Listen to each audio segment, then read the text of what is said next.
yung tungkol po sa pag-resign ni Tatay Chief. Malapit niya na ho kasing mapatunayan na pinatay ang ate ko. At dahil doon, in-offeran siya ng pera. Initial investigation has come to a conclusion that Helena Alfonso committed suicide. No foul play is recorded. Case closed na agad, sir.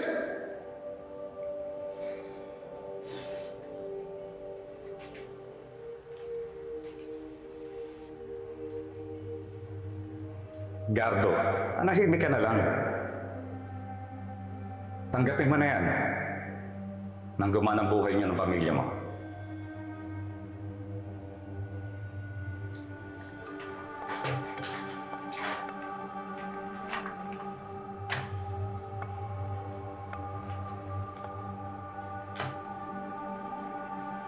Mas kaya ko pang almusalin ang bala ng baril kaysa sikmurain ang suhol na yan.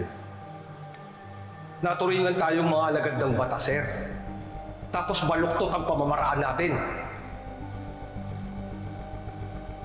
Permission to leave.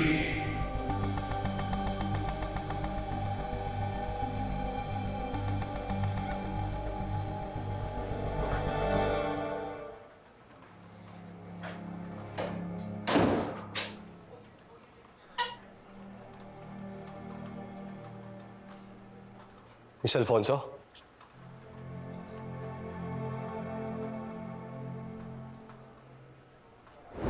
Pero hindi niya tinanggap.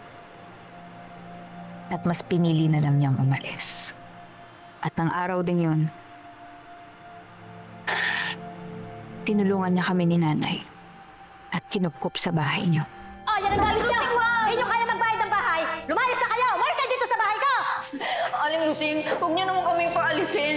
Eh, magbabayad naman po kami ng upa eh. Umalis kayo dito! Layas! Oh, yan! Layas! Layas! Dahan-dahan. Layas!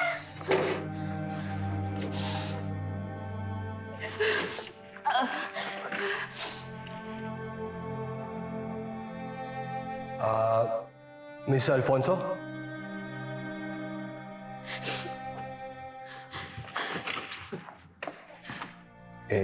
Hinahanap ko talaga kayo kasi gusto ko sana makatulong sa kaso ng ate mo. Kaya lang, medyo napaginitan. Oo.